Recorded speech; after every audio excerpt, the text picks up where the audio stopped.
Struggle TV में खुश आमदेद।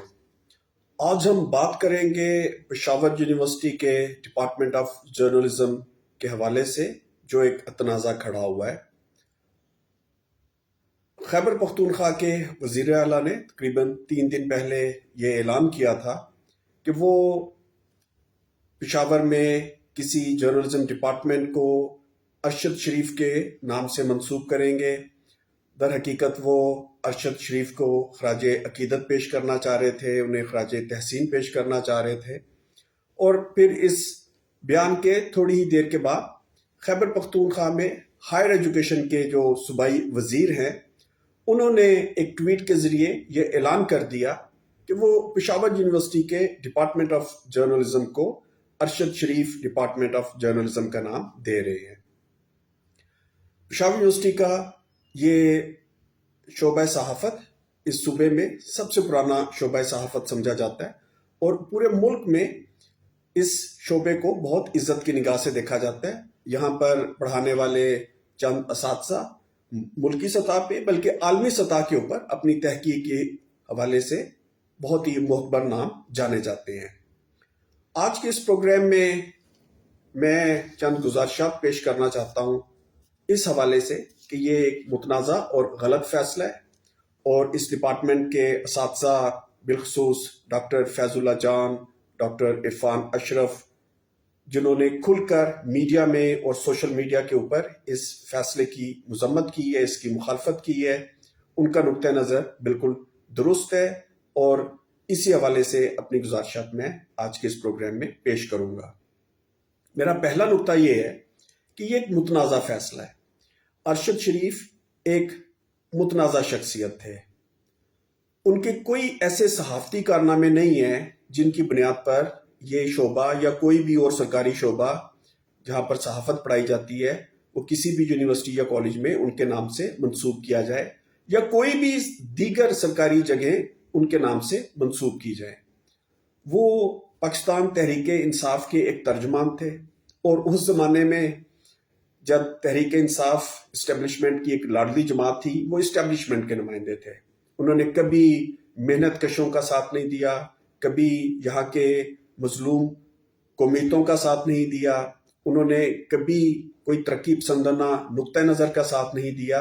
वो यहाँ के रुजती तबके जिसका एक इजहार यहाँ की इस्टेब्लिशमेंट है और एक सियासी इजहार पाकिस्तान तहरीक इंसाफ है, वो पाकिस्तान तहरीक इंसाफ के तर्जुमान थे और ऐसे रुजती तबकों के नुमाइंदे को किसी भी तरह सहाफ़त का हीरो करार नहीं दिया जा सकता। इससे हटकर भी अगर आप प्रोफेशनल अंदाज में भी देखें तो कोई ऐसी सहाफ़ती उनकी कारकर्दगी नहीं है, कोई ऐसा कारनामा नहीं है या सहाफ़ियों के हुकूक के लिए भी पाकिस्तान फेडरेशन ऑफ जो एक PFUJ है, Pakistan federal union of journalist या उससे मुंसलिक यूजेस हैं, उनके प्लेटफॉर्म से भी उन्होंने कभी कोई ऐसी सियासी जद्दोजहद नहीं की या मुल्क में इजहार आज़ादी के लिए उन्होंने कोई ऐसी जद्दोजहद नहीं की जिसकी बुनियाद पर उन्हें कोई खराज तहसीन पेश किया जाए।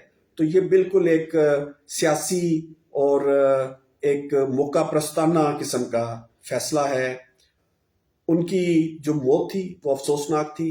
हम बिल्कुल इस किसी भी तरह इस बात को कंडोन नहीं कर रहे कि किसी को तशद्दुद करके हलाक कर दिया जाए और उनको किसने हलाक किया ये भी आज तक तय नहीं हो सका। PTA वाले जो भी कहते रहे, लेकिन बहुत से मुतबादिल नुक्ता नज़र भी हैं जो मेन स्ट्रीम मीडिया में इसलिए नहीं आते कि मेन स्ट्रीम मीडिया में भी ज़्यादातर पाकिस्तान तहरीक इंसाफ के नुमाइंदे और तर्जुमान विराजमान हैं। मेरा दूसरा नुक्ता ये है कि अरशद शरीफ का नाम इस्तेमाल करते हुए अरशद शरीफ की अलमनाक मौत का सियासी इस्तेसाल करते हुए खैबर पख्तूनख्वा में पाकिस्तान तहरीक इंसाफ अपने आप को एक जाली मुज़ाहमतकार के तौर पर पेश करना चाहती है। ये पहले भी जाली मुज़ाहमतकार थे, ये आज भी जाली मुज़ाहमतकार हैं। अगर इनको वाकई मुज़ाहमत का बड़ा शौक है तो फिर ये करें बलोच यकजहती कौंसल की तरह मुज़ाहमत, फिर ये करें PTM की तरह मुज़ाहमत, फिर ये जाएं जेलों में अली वजीर की तरह जिस पर 7 माह में 17 मुकदमे बनाए गए हैं, वो एक जेल से निकलता है तो दूसरी जेल में बंद कर दिया जाता है, या ہماری جو بلوک یکجہتی کونسل کی نمائندگی کرنے والی خواتین ہیں کریں ان کی طرح مزاحمت. یہ جعلی مزاحمت کرنے والے لوگ ہیں، اور اس جعلی مزاحمت کو کبھی وہ ارشد شریف کے نام پر ایکسپلائٹ کرنے کی کوشش کرتے ہیں، کبھی کسی اور نام پر، کبھی جھوٹے پروپیگنڈے کے ذریعے یہ بتانے کی کوشش کرتے ہیں کہ اسلام آباد میں ہمارا جو دھرنا تھا اس میں قتل عام ہو گیا ہے، کوئی 300 لوگ، کوئی 3000 لوگ، اور پھر آخر میں 8 کی تعداد پہ آ کر یہ خود مان جاتے ہیں. ہم 8 تو کیا، ہم ایک شخص کی ہلاکت کے بھی خلاف ہیں، لیکن میں صرف ان کی جعلی مزاحمت کی بات کر رہا ہوں. یہ جعلی مزاحمت کار ہیں.